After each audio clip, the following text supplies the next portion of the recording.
No Rio de Janeiro, advogados fizeram um protesto bem-humorado para pedir a volta de documentos de papel nos processos judiciais. Na era da tecnologia, advogados do Rio se mobilizam para fazer petições em papel, pelo menos enquanto o sistema de processo judicial eletrônico do Tribunal Regional do Trabalho da Primeira Região apresentar falhas no funcionamento. Ele foi instalado em janeiro e faz parte de um projeto piloto do Conselho Nacional de Justiça para unificar diferentes sistemas eletrônicos de tribunais do país. Durante todo o mês de outubro, o sistema sofreu um apagão que, segundo a Ordem dos Advogados do Brasil, paralisou 140 mil processos trabalhistas e adiou cerca de 2.000 audiências em todo o estado. Não há novas audiências, porque os novos processos não conseguem ser vinculados ao sistema e, com isso, perdem os trabalhadores, perdem também as empresas, porque um processo trabalhista custa para a empresa. Papai Noel foi convidado para o protesto bem-humorado organizado pela OAB em frente ao Tribunal do Trabalho no centro. Segundo os profissionais, não, a fase do papel não acabou. É necessária até que o sistema eletrônico opere plenamente. A partir daí, será possível calcular as vantagens da digitalização. Uma delas pode ser a segurança das informações. Em fevereiro de 2002, um incêndio criminoso destruiu 4 andares da antiga sede do Tribunal Regional do Trabalho e 11 mil processos. Ninguém é contra o processo eletrônico. Obviamente, ele no futuro, ou até quando ele funcionar, vai ser ótimo. Nós acreditamos até que ele vai poupar tempo. Ele foi mal implantado, mal planejada a implantação dele. O Tribunal Regional do Trabalho informou que já tomou as medidas necessárias para estabilizar o sistema e o Conselho Superior da Justiça do Trabalho avalia o pedido para aceitar petições em papel. A sede do Instituto Royal, em São Roque, no interior de São Paulo, foi invadida mais uma vez. O laboratório fazia testes com animais e encerrou as atividades há uma semana depois da retirada de cães em outubro. Hoje, os invasores levaram os roedores que ainda estavam no local. Segundo o Instituto, na invasão desta madrugada, um grupo de cerca de 50 pessoas destruiu parte dos equipamentos e levou os roedores amontoados em sacolas plásticas. No dia 18 de outubro, ativistas invadiram o local e retiraram do prédio quase 180 cães da raça Beagle. O Instituto fazia testes com animais para o desenvolvimento de medicamentos com autorização do Ministério da Ciência e Tecnologia. Há uma semana, o laboratório anunciou o fim dos trabalhos. A direção do Royal disse que negociava para dar um destino correto aos roedores que permaneciam no local. Peritos fizeram uma vistoria no laboratório e a polícia abriu inquérito por roubo qualificado e dano. O Supremo Tribunal Federal julgou mais uma fase dos recursos dos réus do processo conhecido como mensalão. A corte decidiu pela prisão imediata dos réus que não podem mais recorrer. O ex-ministro da Casa Civil, José Dirceu, o ex-presidente do PT, José Genuíno, e o operador do esquema, Marcos Valério, estão nessa situação e devem começar a cumprir pena em breve.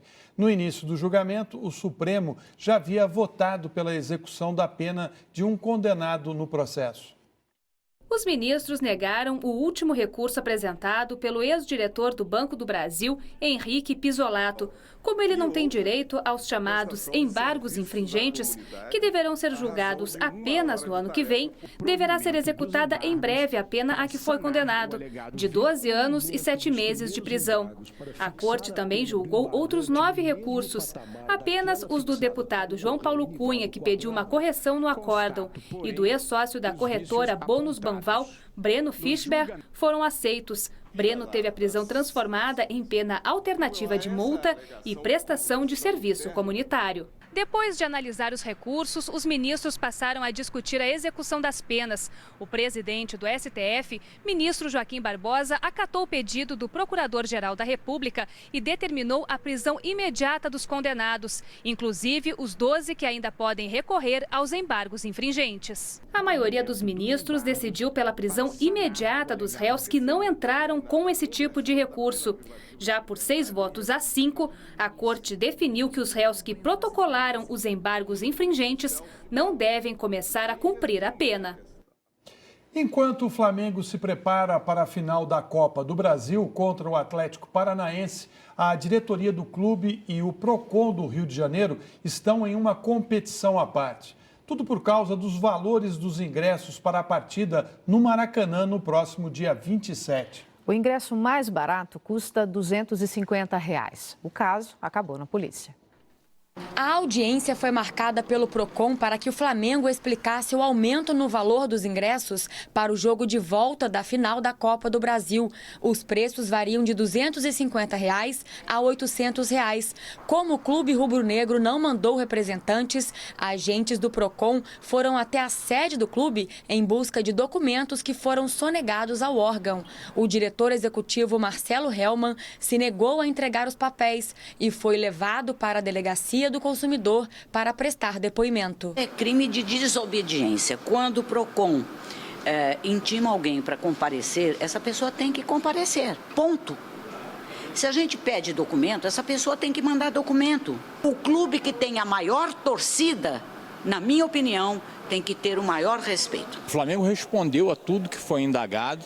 Não compareceu à audiência, mas mandou um ofício explicando ponto por ponto e foi vítima de uma arbitrariedade só comparável às que aconteciam na época do regime militar. Nós não vamos reduzir o preço dos ingressos, né? E se nós formos multados ou sancionados, nós vamos nos defender. O aumento admitido pelo PROCON é de 30%, mas o Flamengo elevou o valor dos ingressos em até 400%. Sem condições de vir ao Maracanã, muitos torcedores vão ter que assistir a final pela televisão. Está muito alto o preço do ingresso para a gente, entendeu? A gente quer levar um filho, quer levar uma família, não tem condição. A gente agora não tem mais direito de ver jogo, só em casa. A gente sabe que o Flamengo nesse campeonato, essa reta positiva dele foi muito em função da torcida, né?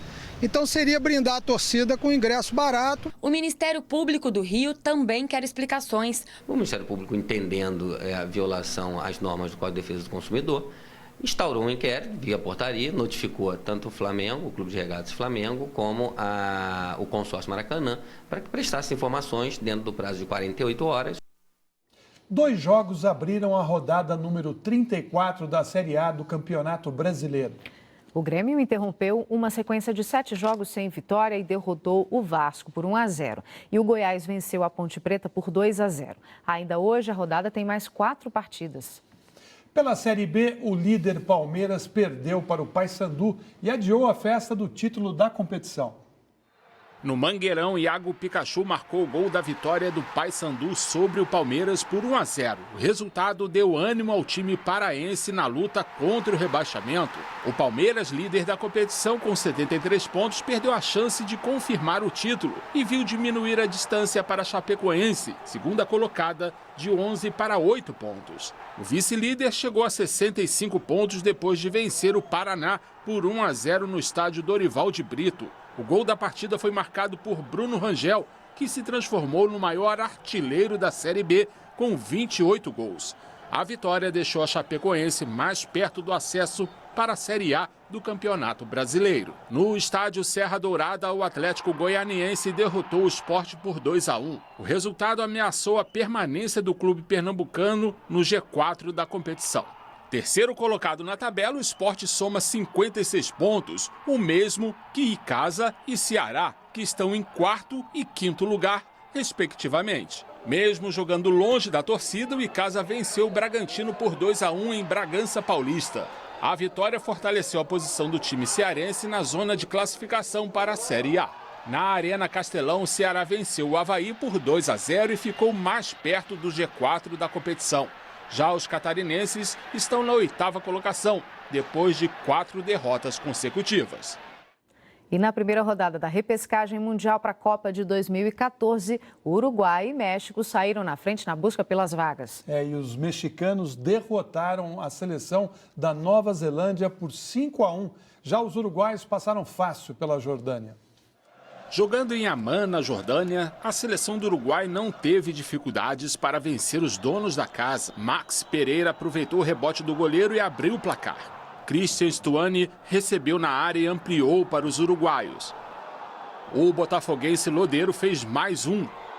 Cruzamento na área e Christian Rodrigues livre fez o 4º gol. e Cavani, cobrando falta, fechou a goleada. A partida de volta da repescagem está marcada para a próxima quarta-feira em Montevidéu. A Celeste pode perder por até 4 gols de diferença, que garante a classificação. A gente já sabe, o xadrez melhora o raciocínio lógico e traz benefícios para a aprendizagem e concentração. Em Itajaí, Santa Catarina, uma escola inventou uma forma divertida de ensinar os estudantes a jogar. Lá, os alunos são as peças do jogo. 32 peças, feitas de espuma, papelão e isopor. Depois, com a ajuda dos alunos, são dispostas no tabuleiro gigante, que tem 64 casas. Não tem como deixar de notar. O xadrez humano foi a forma encontrada pelo professor de educação física Éder para ensinar o centenário jogo de tabuleiro para os estudantes da escola básica Mansueto 3. Tentei fazer esse tipo de situação para eles, para ver se eles se atentavam a participar mais da modalidade e, pelo visto, até que deu certo, eu acho, né? O xadrez dessa forma, no tabuleiro, pode não chamar a atenção de crianças e jovens. Agora imagina você transpor isso para esse cenário. Entrar dentro do jogo. E é isso que está sendo feito aqui. Mesmo aqueles que são apenas peças no tabuleiro se divertem. Os jogadores se revezam e todos têm a oportunidade de comandar o jogo. O xadrez aqui já está transformando os alunos, que sabem muito bem no que podem melhorar. Tem que ter bastante concentração, tem que raciocinar, tem que prestar bem para te fazer o que é o foco do jogo, que é ganhar, sair ganhando. A iniciativa deu tão certo, quem sabe não aparece aqui pelo Mansueto um novo Kasparov. Bem, isso a gente não sabe, mas que o projeto veio para ficar, isso sim. Acredito que sim, porque hoje de manhã a gente estava aqui e tal, e ele já estava, professor, vamos fazer, professor, calma, não está na hora ainda, relaxa, mas com certeza vai continuar para o ano que vem. Tá certo, é bom jogar xadrez, né? É. O Repórter Brasil de hoje termina aqui, uma boa noite para você. Outras notícias você vê amanhã na edição do meio-dia do Repórter Brasil. Muito obrigada pela companhia, uma ótima noite.